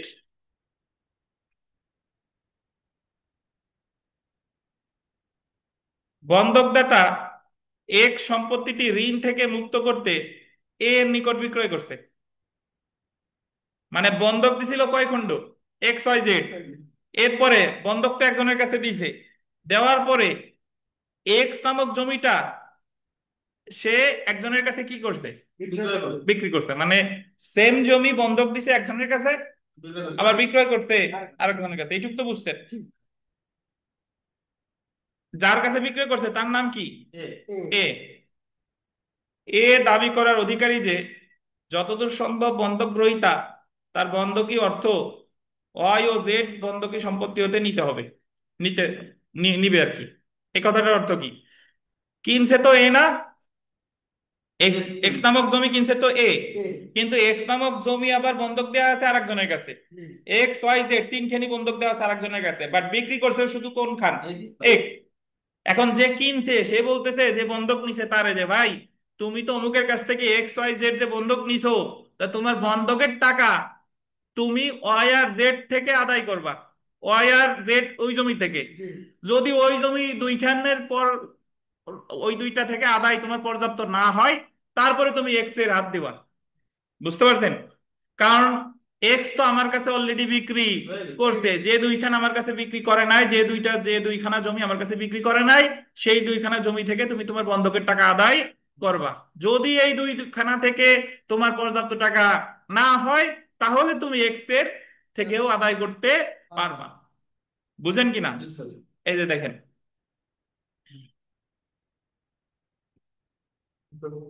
এ দাবি করার অধিকারী যে যতদূর সম্ভব বন্ধক গ্রহীতা তার বন্ধকি অর্থ এক্স ও জেড নামক সম্পত্তি হতে নিবে, নাকি? জি যদি সমগ্র ঋণ অয় ও জেড বন্ধকি সম্পত্তি হতে পরিশোধিত না হয়, তখন বন্ধক গ্রহীতা এক্স সম্পত্তি হতে ঋণ আদায় করতে পারবে। বলছে যে যদি তুমি সমস্ত ঋণ এক্স ও জেড থেকে পরিশোধিত না হয়, তুমি না নাও, তাহলে তুমি এক সম্পত্তির উপর হাত দিবা। যে পরিমাণ বন্ধকি ঋণ এক সম্পত্তি হতে আদায় করা হচ্ছে সেই পরিমাণ অর্থ ক্রেতা বন্ধকদাতার নিকট দাবি করতে পারবে। আর যদি ওই বন্ধক গ্রহীতা এক্স এর থেকেও টাকা নাই, তাহলে যে ক্রেতা সেই টাকাটা নিবে কার কাছ থেকে? ওই যে বন্ধকদাতা, যে যার কাছ থেকে সে কিনছে, যে জি তুমি এই টাকা দাও, তুমি এই আকাম করছো, একজনের বন্ধক দিয়ে আবার আমার কাছে বিক্রি করছো। বুঝছেন? হ্যাঁ। পরবর্তী ক্রেতা কর্তৃক এমন দাবি বা বিন্যাস করার অধিকার মার্শালিং নামে পরিচিত। বুঝছেন? জি স্যার বুঝছি। মার্শালিং। এটা সব আপনারা অনার্সে পড়ে আসছেন, আমি খালি একটু মনে করাই দিচ্ছি। ভাইবার আসলে বুঝছি স্যার। মার্কেটিং এর ফোর্থ সেমিস্টারে ছিল আমাদের, তখন আমাদের এখন ভাই ভাই যারা কাছে স্যার এরকম কম ইসে প্র্যাকটিক্যাল প্রশ্ন করতেছে, যে দেখা গেছে তিনটা এরকম তিনটা দিছে, হ্যাঁ, যে এখন কিভাবে নিবে। হ্যাঁ, এখন দুই তিনজন পারতেছে না, দুই তিন পারে না, আর আমার সিরিয়াল দুই তিনজন পরে প্রশ্ন তো ফাঁস হয়ে গেছে বাইরে এসে।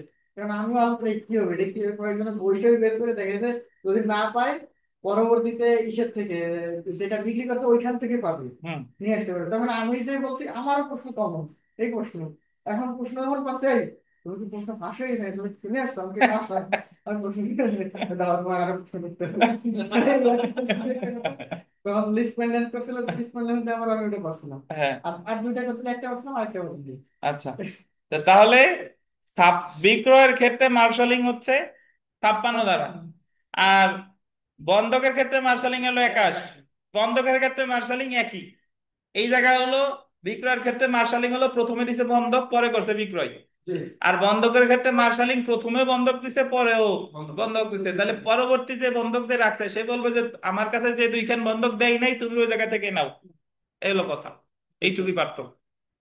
তো আচ্ছা বিক্রয় ক্ষেত্রে হচ্ছে ওই মানে যেটা বিক্রয় করছে ওটা বাদে যদি লাভ করতে পারে তাহলে বিক্রয় সম্পত্তি আর হুম, দরকার, আর যদি লাভ না করে হয় তাহলে সে বিক্রয় সম্পত্তি থেকে কি করতে পারবে। জি, আর বন্ধকের ক্ষেত্রে হচ্ছে 3 খণ্ড জমি পরবর্তীতে 1 খণ্ড যাদেরকে বন্ধক দিচ্ছে ওই হুম। খণ্ডকে যুক্ত যদি ওই খণ্ডকে লাভ করতে পারে তাহলে ওই বিক্রয়ের দরকার নেই। তো আমরা দেখেন 2 নং প্রশ্নটা দেখি, যে পরিশোধিত বা প্রতিশ্রুত বা আংশিকভাবে পরিশোধিত বা আংশিকভাবে প্রতিশ্রুত মূল্যের বিনিময়ে মালিকানা হস্তান্তরকে বলা হয় কি? বিক্রয়। বিক্রয়। মোটর অফ করো। আচ্ছা দেখেন, 8 নং প্রশ্নটা দেখেন, বায়নাপত্র বায়নাপত্রে বায়নার মেয়াদ শুরু হবে কখন থেকে? নিবন্ধনের তারিখ থেকে। গুরুত্বপূর্ণ।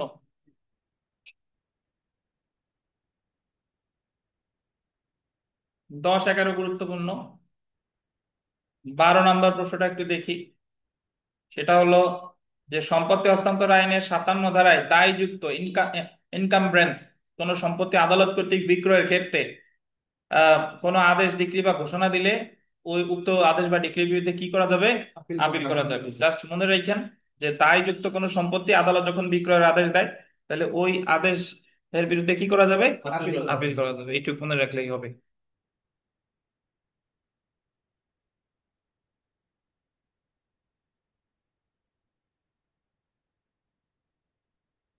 তো বিক্রয় নিয়ে কোনো প্রশ্ন আছে কিনা আপনাদের, বলেন। না স্যার।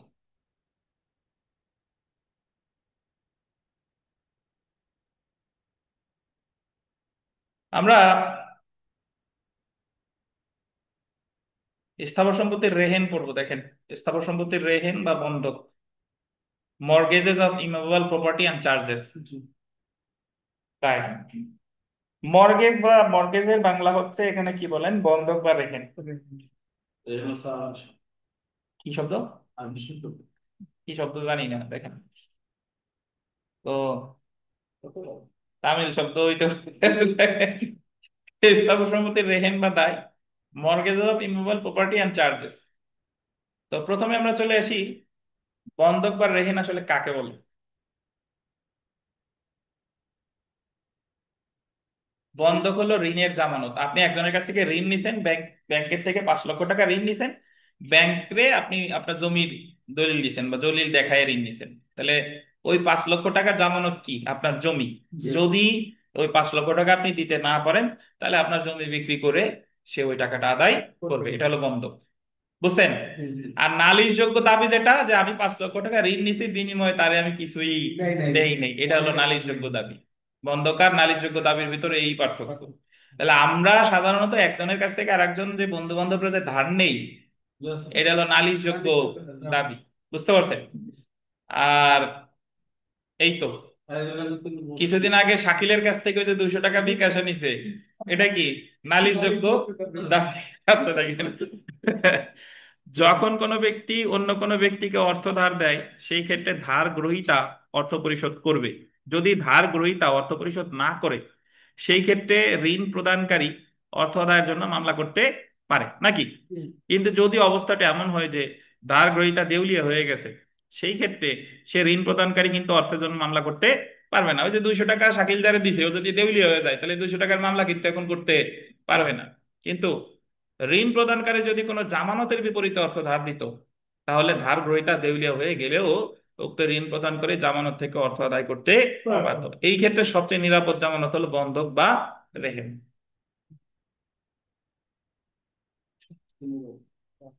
তারপর না, সম্পত্তি হস্তান্তর আইন 1882 এর গোল দেবেন 58 ধারায় বলা হয়েছে, মানে বন্ধকের সংজ্ঞা দিয়েছে 58 ধারা। বিক্রয় বলছে কত ধারা বলেন? স্যার বিক্রয় তো 57, 54। 54।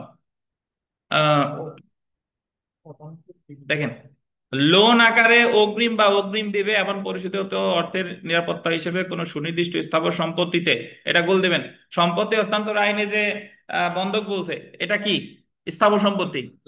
সম্পত্তিতে স্বার্থ হস্তান্তর করা বন্ধক নামে পরিচিত। শুনেন, মর্গেজ যদি বলে, ধরে নেবেন এটা স্থাবর সম্পত্তি। জি। আর এক বন্ধক আছে, সেটা প্লেস বলে, প্লেস, PLEDGE। জি। হ্যাঁ, প্লেস। ওটা হলো, ওটাও বন্ধক, বাট ওটা হলো অস্থাবর সম্পত্তি। প্লিজ বা প্লিজ যাই বলে, ওটা হচ্ছে কি? অস্থাবর সম্পত্তি, PLEDGE। বুঝতে পারছেন? আর মর্গেজ বললে স্থাবর সম্পত্তি। আচ্ছা, আমরা উদাহরণে চলে আসি। দেখেন যে ব্যাংকের নিকট হতে করিম 3 লক্ষ টাকা ঋণ নিল এবং জামানত হিসেবে 1 বিঘা জমি দেখালো। শর্ত হলো, ঋণ পরিশোধ না করতে পারলে ব্যাংক উক্ত জমি বিক্রয় করে ঋণের অর্থ আদায় করে নিতে পারবে। ক এবং ব্যাংকের মধ্যে সম্পাদিত চুক্তিটি একটা কি চুক্তি? বন্ধকি চুক্তি। তো এখন আমরা চলে আসি বন্ধকের প্রকারভেদ। সম্পত্তি হস্তান্তর আইনের 58 ধারায় গোল দিবেন 6 প্রকার বন্ধকের বিবরণ দেওয়া হয়েছে। 6 প্রকার। জি। যদি পরীক্ষায় প্রশ্ন আসে যে সম্পত্তি হস্তান্তর আইনে বন্ধক কত প্রকার, 6 প্রকার। 6 প্রকার। প্রথমটা দেখেন, সাধারণ বন্ধক বা সিম্পল মর্গেজ। আমরা সব বিস্তারিত বলবো। প্রথমটা হলো সাধারণ বন্ধক বা সিম্পল মর্গেজ। দ্বিতীয়টা দেখেন, শর্তাধীন বিক্রয়ের বন্ধক, মর্গেজ বাই কন্ডিশনাল সেল। তারপরে দেখেন খাই খালাসি বন্ধক, ইউজি ফ্র্যাকচারি মর্গেজ। এটা বোধহয়, এই নামটা বোধহয় ফেরদৌসের পছন্দ হয়েছে। খাই খালাসি বন্ধক, খাওয়ার একটা ব্যাপার স্যাপার আছে। দেখেন, আচ্ছা দেখেন, ইংলিশ বন্ধক, ইংলিশ মর্গেজ, সংজ্ঞাহীন বন্ধক, অ্যানোমালিয়াস মর্গেজ, সত্য দলিল জমা দেওয়া রেহেন, mortgage by deposit of title deeds. তো এখানে বলবে সব, শুধু সাধারণ মর্গেজের ক্ষেত্রে 100 টাকার বেশি হইলে হচ্ছে ই হ্যাঁ, করা হবে। সমস্যা নেই, আমরা জানবো। দেখেন, তো প্রথমে এখান থেকে একটা প্রশ্ন এসেছিল 2023 সালের পরীক্ষায়। The transfer of property act 1883 কোন দ্বারা রেহেনের প্রকারভেদ বিধৃত হয়েছে, বিধৃত লিখছে এখন। কত কত দ্বারায় বলেন? 58 দ্বারায়। বন্ধক কয় প্রকার? 6 প্রকার। 6 প্রকার। তো রেহেন হলো কোন নির্দিষ্ট স্থাবর সম্পত্তি ড্যাশ হস্তান্তর। কি হস্তান্তর? স্বার্থ। স্বার্থর ইংরেজি কি? ইন্টারেস্ট। ইন্টারেস্ট। ইন্টারেস্ট হস্তান্তর। ব্যাখ্যা দেখেন, রেহেনের ক্ষেত্রে মালিকানা হস্তান্তর হয় না, শুধুমাত্র ব্যবহার স্বার্থ হস্তান্তর হয়। 6 নম্বর প্রশ্নটা দেখেন, বন্ধকের ক্ষেত্রে স্থাবর সম্পত্তি হস্তান্তর দাতা হলো কি? বন্ধক দাতা। 7 নম্বর দেখেন, বন্ধকি অর্থ বা মর্গেজ মানি হলো শুধুমাত্র মূল অর্থ এবং সুদ। মূল অর্থ এবং সুদ। এখন আমরা চলে আসি এই 6 প্রকার বন্ধক সম্পর্কে বিস্তারিত জানবো। প্রথমে আমরা চলে আসি সাধারণ বন্ধক বা সিম্পল মর্গেজ। একটু উনি আসুক, তারপর শুরু করি। আচ্ছা দেখেন, সাধারণ বন্ধক, সাধারণ বন্ধকটা পড়ি।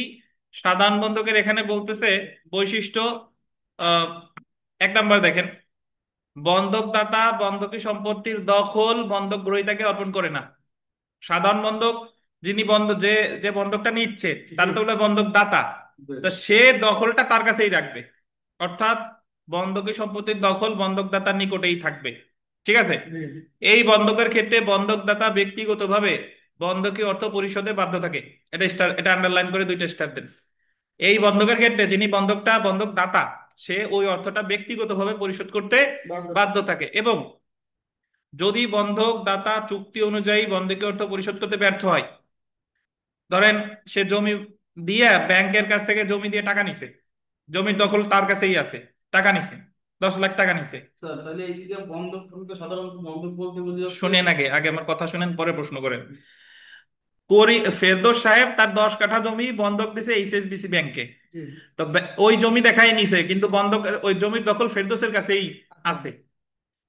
এবং কথা আছে যে এত এত দিনের মধ্যেই টাকাটা পরিশোধ করতে হবে। যদি পরিশোধ করতে না পারে, ব্যর্থ হয়, উক্ত ক্ষেত্রে এই যে দেখেন, বন্ধক গ্রহীতা মানে হচ্ছে ব্যাংক, উক্ত বন্ধকি সম্পত্তি বিক্রয় করতে পারে এবং উক্ত বিক্রয় অর্থ দিয়ে বন্ধকি অর্থ আদায় করতে পারে। যদি ফেরদৌস ওই 10 লাখ টাকা নির্দিষ্ট সময়ের মধ্যে শোধ করতে না পারে, তাহলে ব্যাংক ওই জমিটা কি করবে? বিক্রয় করে এই টাকাটা আদায় করতে পারে। হ্যাঁ, সাধারণত আর্থিক প্রতিষ্ঠান যেমন ব্যাংক এই সকল বন্ধকের বিপরীতে ঋণ নিয়ে থাকে। তো আমরা যেমন একটা উদাহরণ করলে ভালো বুঝবো। দেখেন, ক তার 10 কোটি, সরি, ক তার 10 কাঠা জমি ব্যাংকের নিকট বন্ধক রেখে 1 কোটি টাকা ঋণ নিল। তো এই জায়গায় যে 10 কাঠা জমির দখল কার কাছে আছে বলেন তো? এই কয়ের কয়ের কাছে কাছেই আছে, সে কিন্তু ব্যাংকের দখল দেয় না। দেয় নাই। এই ক্ষেত্রে উক্ত 10 কাঠা জমি কয়ের নিকট দখলে থাকলো, কিন্তু বন্ধকি চুক্তিতে ব্যাংক শর্ত দিল নির্ধারিত সময় অর্থ দিতে ব্যর্থ হলে ব্যাংক উক্ত জমি বিক্রয় করে ঋণের অর্থ আদায় করবে। সুতরাং ক এবং ব্যাংকের মধ্যে সম্পাদিত বন্ধক হলো সাধারণ বন্ধক, কারণ এই ক্ষেত্রে বন্ধকি সম্পত্তি দখল কয়ের নিকট ছিল এবং বিক্রয়ের শর্ত ছিল। বুঝতে পারছেন? 6 প্রকার বন্ধক। তো এই বন্ধক হলো আমি স্থাবর সম্পত্তি দিয়েছি, ঋণ নিছি, কিন্তু দখল কিন্তু দেইনি। এটা হলো সাধারণ বন্ধক। জমির কাগজপত্র শুধু ব্যাংকের জি। এখন আমরা চলে আসি খাই খালাসি বন্ধক, ইউজু ফ্র্যাকচুয়ারি মর্গেজ। খাই খালাসি বন্ধকে আমি একটু বুঝাই দিই। খাই খালাসি বন্ধক হলো যে, এরকম আগের উদাহরণ যদি দেই, যে আমি আমার 10 কাঠা জমি বন্ধক রাখছি, 10 কাঠা জমি শাকিলের রে দিছি, শাকিলের কাছ থেকে আমি 10 লাখ টাকা আদায় নিছি। এখন এই 10 লাখ টাকা আমি পার্সোনালি শোধ করব না। এই জায়গা ওই শাকিলে যে জমি দিছি, শাকিল ওই জমি থেকে এই 10 লাখ টাকা ভাড়া দেখ, লিজ দেখ, যা করুক এই জমি থেকে শাকিল আদায় করবে। এটা হলো খাই খালাসি। বুঝলি? জমি থেকে তুলে নিতে হবে। তো জমিতে আপনি ফসল ফলান, ই করে বা ফসল বোঝেন নাই? এটা আমার জমি বন্ধ সাধারণ বন্ধকের ক্ষেত্রে শুনেন, সাধারণ বন্ধকের ক্ষেত্রে ওই যে যে 1 কোটি টাকা নিলেন, এই 1 কোটি টাকা বন্ধকদাতা পরিশোধ করা লাগবে না? যে পরিশোধ যদি আমি না করি তাহলে তো আমার ওই জমি সে বিক্রি করে দিবে। যে কিন্তু খাই খালাসি বন্ধকের ক্ষেত্রে এই যে যে আমি 1 কোটি টাকা নিলাম আমার বাড়ি দেখাইয়া, 10-20 তলা বাড়ি, তাহলে এই 1 কোটি টাকা আমি দিব না। এই 20 তলা বাড়ি সে ভাড়া দিয়ে যা খুশি করুক, সেখান থেকে ওই টাকাটা সে আদায় করে নিবে। নির্দিষ্ট সময় পর পরিশোধ হয়ে গেলে বাড়ি আবার আমার। নির্দিষ্ট সময় নাই, এটা যে যতদিনে পারে। এই সময়ের মধ্যে নিলে 50 বছর লাগলে 50 বছরে পরে এই সম্পত্তি আবার আমার কাছে ফেরত আসবে। আচ্ছা আচ্ছা, বুঝতে বুঝতে পারছেন? খাই খালাসি, খাই খালাসি মানে তুমি খাইয়া নিবা, আমি পার্সোনালি এই টাকাটা দিব না। এই যে দেখেন, খাই খালাসি বন্ধকের ক্ষেত্রে বন্ধকদাতা স্থাবর সম্পত্তি দখল বন্ধক গ্রহীতার নিকট অর্পণ করে। সাধারণ বন্ধকের ক্ষেত্রে কি দখল দেয়? না স্যার। দেয় না। এবং যতদিন পর্যন্ত না বন্ধকি অর্থ পরিশোধ হয় ততদিন পর্যন্ত উক্ত সম্পত্তি বন্ধক গ্রহীতা দখলে রাখার অধিকারী। দেখছেন, যতদিন পর্যন্ত কি না হয় বন্ধকের টাকা পরিশোধ পরিশোধ, যতদিন পর্যন্ত না বন্ধকি অর্থ পরিশোধ হয় ততদিন পর্যন্ত বন্ধক গ্রহীতা উক্ত সম্পত্তি উক্ত বন্ধকি সম্পত্তি হতে প্রাপ্ত ভাড়া, এই যে দেখেন, প্রাপ্ত ভাড়া বা লাভ উপভোগ করার অধিকারী হবে। এবং উক্ত লাভ বা ভাড়া বন্ধকি অর্থ এবং উক্ত অর্থের সুদের সাথে সমন্বয় করা হবে। এই ক্ষেত্রে বন্ধকি অর্থ বা ঋণ পরিশোধ করার কোনো বাধ্যবাধকতা নেই, বরং বন্ধকি সম্পত্তি হতে প্রাপ্ত মুনাফা দিয়ে বন্ধক গ্রহীতা বন্ধকি অর্থ মিটিয়ে নিবে, অতঃপর বন্ধকি সম্পত্তি বন্ধকদাতাকে ফেরত দিবে। উদাহরণ পড়ি, দেখেন, ভালো বুঝবেন। ক 5 লক্ষ টাকা ক্ষয়ের নিকট থেকে ঋণ নিয়েছে। ঋণ নিছে কে? ক। তার ফ্ল্যাট ক্ষয়ের বরাবর খাই খালাসি বন্ধক দিয়েছে। বললো যে তুমি আমার 5 লক্ষ টাকা দাও আর এই ফ্ল্যাট তুমি রাখো, কিন্তু এই বন্ধকের নাম কি? খাই খালাসি বন্ধক। ক তার ফ্ল্যাটের দখল খকে অর্পণ করেছে, অর্থাৎ ফ্ল্যাট ভাড়া দিয়ে প্রাপ্ত লাভ থেকে বন্ধক গ্রহীতা খ সুদ সহ বন্ধক ঋণ আদায় করবে। যতদিন পর্যন্ত না সম্পূর্ণ ঋণ সুদ সহ আদায় হয় ততদিন দখলে রাখতে পারবে। মনে করেন 6 বছর পর খ ফ্ল্যাটের ভাড়া হতে সুদ সহ বন্ধকি ঋণ আয় করবে, ফ্ল্যাট ভাড়া দিয়ে টিয়ে যা হোক সবকিছু করে টরে সে টাকা পয়সা আদায় করছে কয় বছর পর? 6 বছর পর। যেহেতু সুদ সহ ঋণ বন্ধক গ্রহীতা পেয়ে গেছে, সেহেতু খ উক্ত ফ্ল্যাটের দখল ক কে অর্পণ করবে। এই ক্ষেত্রে বন্ধকি ঋণ পরিশোধ করার কোনো প্রয়োজনীয়তা নেই। কিন্তু মনে করেন 5 বছর পর বন্ধক গ্রহীতা, বন্ধক দাতা সরি, 5 বছর পর বন্ধক দাতা উক্ত ফ্ল্যাটের দখল উদ্ধার করতে চায়, 5 বছর পর চাচ্ছে যে আমার ফ্ল্যাট ফেরত দাও, তাইলে 5 বছরে সে যে কয় টাকা আদায় করছে সেই টাকা বাদ দিয়ে যে কয় টাকা আরো পাবে এটা দিয়ে আমি ফেরত নিতে পারবো। 5 বছরে বন্ধক গ্রহীতা ফ্ল্যাট ভাড়া থেকে 4 লক্ষ টাকা আদায় করেছে। সুতরাং উক্ত বন্ধকি সম্পত্তি উদ্ধার করতে হলে বন্ধকদাতা বন্ধক গ্রহীতাকে সুদ সহ আরো বকেয়া কত দিতে হবে? 1 লক্ষ টাকা দিতে বাধ্য থাকবে। বুঝছেন? জি। তাহলে খাই খালাসি বন্ধকের সাথে সাধারণ বন্ধকের পার্থক্য কি? ওটা হচ্ছে দখল নিজের থাকে, বন্ধক তো অর্পণ সাধারণ বন্ধক জমির দখল আমার আছে, ব্যাংকের থেকে ঋণ নিছি, আমি যদি টাকা পরিশোধ করতে না পারি ব্যাংক জমি বিক্রি করে টাকা পয়সা নিবে, সাধারণ বন্ধক। আরেকটা বিষয় হচ্ছে খাই খালাসি হলো আমি ঋণ নিছি, জমির দখল তারে দিয়ে দিছি, এবং সে ওই জমি থেকে বাড়ি থেকে যা যা দরকার আমি যে ঋণ নিছি ওটা ওই জমি থেকে আদায় করবে, আমি পার্সোনালি তারে কোনো টাকা পয়সা দিব না। এটা হলো খাই খালাসি। বুঝছেন? খাই খালাসি হলো আপনি রেস্টুরেন্টে গেছেন, যাইয়ে বিভিন্ন কিছু খাইছেন, খাওয়ার পর বলতেছেন যে আমার টাকা পয়সা নাই, আমারে খাটাই টাটাই এই টাকা থালবাটি ধোয়াও যা ধোয়াও ধুয়াইয়া আমারে ছাড়ো। এটা হলো খাই খালাসি আপনার জন্য।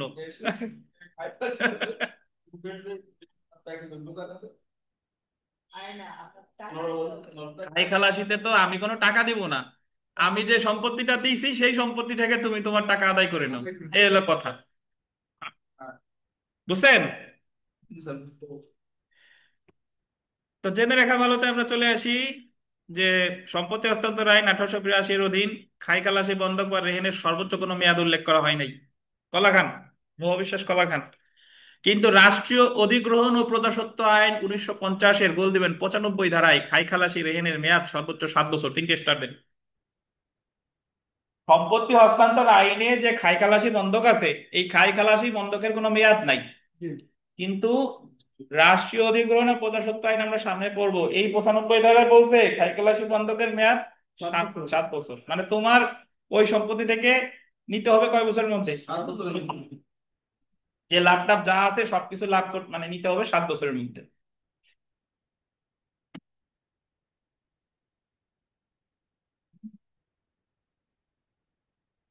তো পরীক্ষায় যদি প্রশ্ন আসে সম্পত্তি হস্তান্তর আইনের অধীন খাই খালাসি বন্ধকের মেয়াদ কতদিন, তো যতদিন কোনো মেয়াদ নেই। কোনো নির্দিষ্ট মেয়াদ নাই। কিন্তু রাষ্ট্রীয় অধিগ্রহণ ও প্রজাস্বত্ব আইনের 95 ধারায় কতদিন? 7 বছর। বুঝতেন? জি।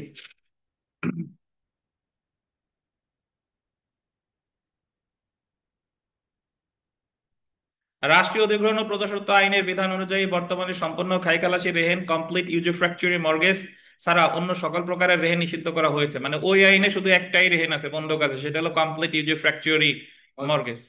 আপনি যত টাকাই বন্ধক দেন না কেন, বন্ধক গ্রহীতা আপনার জমি হতে 7 বছরের বেশি সময় ভোগ দখল করতে পারেন। আপনি যে টাকাই নেন, আপনি যে জমি বাড়ি দিচ্ছেন সে রাখতে পারবে কতদিন? 7 বছর। 7 বছর। কিন্তু এটা সম্পত্তি হস্তান্তর আইনের ক্ষেত্রে প্রযোজ্য না। বর্তমানে রাষ্ট্রীয় অধিগ্রহণ এবং প্রজাস্বত্ব আইনের বিধান অনুযায়ী খাই খালাসি রেহেনের ক্ষেত্রে বন্ধক গ্রহীতা জমির দখল গ্রহণ করে ফসলাদি ফলিয়ে ভোগ করে এবং 7 বছর ভোগ দখল করার মাধ্যমে ধার নেওয়া টাকা পরিশোধ হওয়াকে বোঝায়। একইভাবে রাষ্ট্রীয় অধিগ্রহণ এবং প্রজাস্বত্ব আইন 1950-এর 95 ক ধারা যুক্ত করে বিধান করা হয়েছে যে শর্তাধীন বন্ধক সম্পূর্ণ খাই খালাসি বন্ধক বলে গণ্য হবে। এটা পরে আসতেছি, শর্তাধীন বন্ধক কি আমরা একটু পরে আসতেছি। তবে বর্তমানে বলছে যে বন্ধক যে 6 প্রকার তার ভিতরে একটা আছে শর্তাধীন বন্ধক। জি। তো রাষ্ট্রীয় অধিগ্রহণ এবং প্রজাস্বত্ব আইনে বলতেছে যে শর্তাধীন বন্ধকও যদি কাউকে দেওয়া হয় ওটা বিবেচিত হবে খাই খালাসি বন্ধক হিসেবে। এটা এই জায়গায় না জানলেও সমস্যা নাই, আমরা এই জায়গায় উদাহরণে আসি। দেখেন,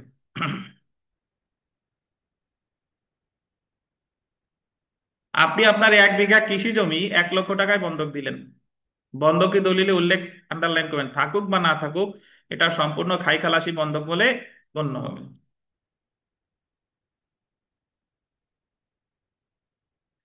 যেহেতু সম্পূর্ণ খাই খালাসি বন্ধক, তাই এমন বন্ধকের মেয়াদ 7 বছরের বেশি হবে না। বুঝেন কিনা? সুতরাং প্রতি বছর 1 লক্ষ টাকারে যদি 7 ভাগ করি তাহলে 14,286 টাকা হয়। প্রতি বছর 14,286 টাকা করে শোধ হয়ে যাওয়াকে বোঝাবে। 7 বছর হয়ে গেলে আপনি জমির দখল ফেরত পাবেন, এটা তো নিয়ম নাকি? জি। যদি 5 বছর পর ফেরত নিতে চান, 5 বছর পর ফেরত নিতে চান, তাহলে 2 বছরের টাকা আপনার দিয়ে ফেরত নিতে হবে। জি। তাহলে 2 বছরের ঋণের টাকা অর্থাৎ 28,572 টাকা ফেরত দিতে হবে। 7 বছর মেয়াদ সমাপ্ত হওয়ার পর বন্ধক গ্রহীতা বন্ধকি জমি ফেরত দিতে বাধ্য। যদি ফেরত না দেয় তাহলে আপনি উপজেলা নির্বাহী ম্যাজিস্ট্রেটের নিকট বিষয়টি সম্পর্কে অবগত করতে পারেন। অ্যাকচুয়ালি আইনে অনেক কিছু আছে কিন্তু বাস্তবে প্রয়োগ খুব বেশি নাই। কারণ বর্তমানে গ্রামে যদি বন্ধক টন্ধক দেয়ও, এই খাই খালাসি বন্ধক তো আর ওরা জানে না। ওরা তো অনেক ক্ষেত্রে মুখে মুখে বন্ধক দেয় যে এতদিন। জি। আচ্ছা, তো বিগত বছরের প্রশ্ন দেখেন, কোন প্রকার বন্ধকের ক্ষেত্রে বন্ধকদাতা ঋণ পরিশোধের কোনো বাধ্যবাধকতা থাকে না? ইউজুফ্র্যাকচুয়ারি মর্গেজ। মানে এই জায়গা আমি যে বন্ধক নিছি এটা আমি ঋণ টিন আলাদাভাবে পরিশোধ করতে বাধ্য না। তাহলে আমরা দুইটা বন্ধক পড়ে ফেললাম, একটা হলো সিম্পল মর্গেজ আর একটা হলো ইউজুফ্র্যাকচুয়ারি মর্গেজ। লিখিত পরীক্ষায় প্রশ্ন আসে বন্ধক সম্পর্কিত যে বিভিন্ন বিধিবিধান আসে, এই এটা এটা মাথায় রাখলেই হবে। দেখেন 3 নম্বরে চলে আসি, শর্তাধীন বিক্রয়ের বন্ধক মর্গেজ বাই কন্ডিশনাল সেল।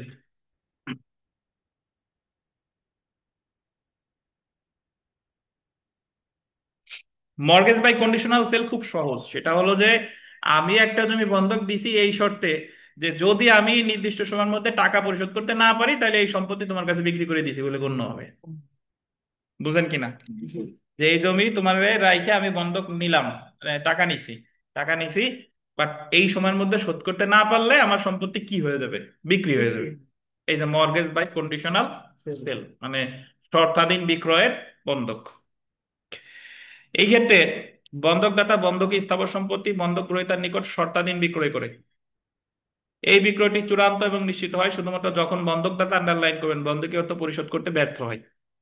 শর্তাধীন বিক্রয়ের বন্ধকের ক্ষেত্রে বন্ধকদাতা প্রতীয়মান ভাবে বা আপাত দৃষ্টিতে বন্ধকি স্থাবর সম্পত্তিটি বন্ধক গ্রহীতার নিকট বিক্রয় করে, মানে চূড়ান্ত বিক্রয় করে নাই, বাট অ্যাকচুয়ালি বিক্রি করে দিছে। এই বিক্রিটা চূড়ান্ত হবে কখন? যখন যখন সে টাকা দিতে না পারবে। অর্থাৎ এই বন্ধকের শর্ত থেকে এটা মনে হতে পারে আপাত দৃষ্টিতে এটা একটা বিক্রয়। শর্তাধীন বিক্রয়ের বন্ধকের ক্ষেত্রে তিন ধরনের শর্ত থাকতে পারে। কি কি এটা একটু দেখি। প্রথম শর্ত হলো, নির্দিষ্ট দিনে বন্ধকি অর্থ পরিশোধ করতে ব্যর্থ হলে বিক্রয় চূড়ান্ত হবে। ওই জায়গায় বন্ধকি চুক্তিতে থাকবে যে এতদিনের মধ্যে যদি আমি টাকা দিতে না পারি তাহলে এই সম্পত্তিটা বিকৃত হয়েছে বলে গণ্য হবে, অর্থাৎ সম্পত্তিটি বিক্রয় হয়েছে বলে গণ্য হবে। দুই নম্বরে দেখেন, দ্বিতীয় শর্ত হলো, বন্ধকি অর্থ পরিশোধ করা হলে বিক্রয় বাতিল বলে গণ্য হবে। আমি নির্দিষ্ট সময়ের আগেই আমি টাকা দিয়ে দিছি, তাহলে বন্ধক বাতিল হয়েছে বলে গণ্য হবে, বিক্রয় বাতিল হয়েছে বলে গণ্য হবে। তৃতীয় শর্ত হলো, বন্ধকি অর্থ পরিশোধ করা হলে ক্রেতা সম্পত্তিটি বিক্রেতাকে ফেরত দিবে। যেহেতু সে টাকা দিয়ে দিছে তাহলে তো এখন ফেরত দিবে। এই ক্ষেত্রে বন্ধকি সম্পত্তি বন্ধক গ্রহীতার নিকট সম্পূর্ণভাবে হস্তান্তর করা হয়।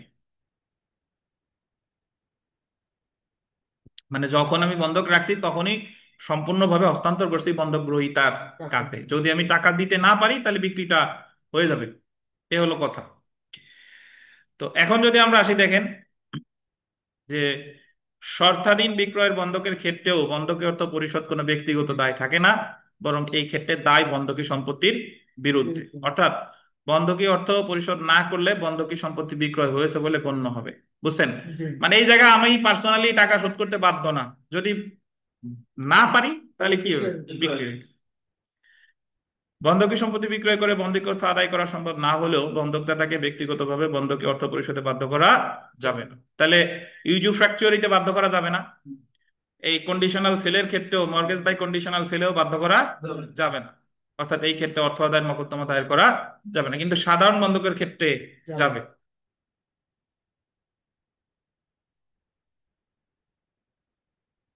বুঝছেন? জি। জেনে রাখা ভালো, রাষ্ট্রীয় অধিগ্রহণ ও প্রজাস্বত্ব আইন 1950-এর বল দেবেন 95 ক ধারা যুক্ত করে বিধান করা হয়েছে যে শর্তাধীন বিক্রয়ের বন্ধক মর্গেজ বাই কন্ডিশনাল সেল সম্পূর্ণ খাইকালাসি বন্ধক বলে গণ্য হবে। রাষ্ট্রীয় অধিগ্রহণ ও প্রজাস্বত্ব আইনে যদি কেউ শর্তাধীন বিক্রয়ের বন্ধক দেয় তাহলে সেটা কি বলে গণ্য হবে? খাইখালাসি বন্ধক বলে গণ্য হবে। এতটুকুই মনে রাখেন, আর পড়তেছি না, উদাহরণে চলে আসি। এই যে দেখেন, ক এক খণ্ড কৃষি জমি খকে বন্ধক দিল, বিনিময়ে 1 লাখ টাকা গ্রহণ করলো এই শর্ত যে বন্ধকের মেয়াদ শেষে উক্ত জমি বিক্রি হয়েছে বলে গণ্য হবে। যদি 1 লাখ টাকা নির্ধারিত সময়ের মধ্যে শেষ না, মানে দিতে না পারি, তাহলে ধরে নেওয়া হবে এটা বিক্রি হয়ে গেছে নাকি। এবং নির্ধারিত সময়ের পূর্বে বন্ধকি অর্থ ফেরত দিলে বন্ধকি বিক্রয় বাতিল বলে গণ্য হবে। এখানে বিক্রয়ের শর্ত থাকলেও এটা সম্পূর্ণ খাই খালাসি বন্ধক বলে গণ্য হবে। এ জায়গায় বিক্রয়ের শর্ত আছে, বাট কি বলে গণ্য হবে? বুঝছেন? পরবর্তীতে ফেরত দিয়ে তাহলে সাধারণ বন্ধক দিছি, দখল দেই নাই, হ্যাঁ। এটা হলো সাধারণ। ইউজিফ্র্যাকচুয়ারিতে বন্ধক নিয়েছি, দখল দিয়ে দিছি, এবং আমি পার্সোনালি টাকা পয়সা শোধ করব না। না। আর শর্তাধীন বিক্রয়ের বন্ধক যেটা মর্গেজ বাই কন্ডিশনাল সেল, দখল দিয়ে দিছি, টাকা নিছি, নির্দিষ্ট সময়ের মধ্যে যদি টাকা পরিশোধ করতে ব্যর্থ হয় তাহলে বিক্রি হয়ে যাবে। বুঝছেন? আচ্ছা, আমরা চলে এসে ইংলিশ বন্ধক, ইংলিশ মর্গেজ। ইংলিশ মর্গেজ আর ইংলিশ মর্গেজ আর সাধারণ সিম্পল মর্গেজ অলমোস্ট সেম, শুধু সিম্পল মর্গেজে দখল দিছিলাম না, কিন্তু ইংলিশ মর্গেজে দখল দিয়ে দিছি। এটা হলো ব্যাংকে আমি দখলও দিয়ে দিছি, আবার ব্যাংক থেকে টাকা নিছি, দখল দিয়ে দিছি, এটা হলো ইংলিশ মর্গেজ। জি আর আমি টাকা নিছি, দখল দেই নাই, এটা হলো শিল্প সিম্পল মর্গেজ। বুঝছেন? জি এই যে দেখেন, বন্ধকি সম্পত্তি বন্ধক গ্রহীতাকে সম্পূর্ণভাবে হস্তান্তর করা হয়। সাধারণ বন্ধকি কি করে? করেন। বন্ধকদাতা নির্দিষ্ট তারিখে বন্ধকি অর্থ পরিশোধ করতে ব্যক্তিগতভাবে বাধ্য থাকে এবং উক্ত নির্দিষ্ট তারিখে বন্ধকি অর্থ পরিশোধ করা হলে বন্ধক গ্রহীতা উক্ত সম্পত্তি বন্ধকদাতাকে হস্তান্তর করবে। শুধু সাধারণ বন্ধকে দখলটা হস্তান্তর করে না, কিন্তু ইংলিশ বন্ধকে দখল হস্তান্তর করে। করে। উদাহরণ আমরা পড়ি। ক কোনো স্থাবর সম্পত্তির মালিকানা খ কে হস্তান্তর করেছে, এমন হস্তান্তর করার একটি শর্ত হলো যদি ক কোনো নির্দিষ্ট তারিখে বন্ধকি অর্থের কোনো একটি অংশ ফেরত প্রদান করে, ক উক্ত সম্পত্তির মালিকানা ক কে হস্তান্তর করবে। এই ক্ষেত্রে বিক্রয়ের কোনো শর্ত থাকে না। বুঝছেন? আচ্ছা, এখন আমরা চলে এসে জেনে রাখা ভালো।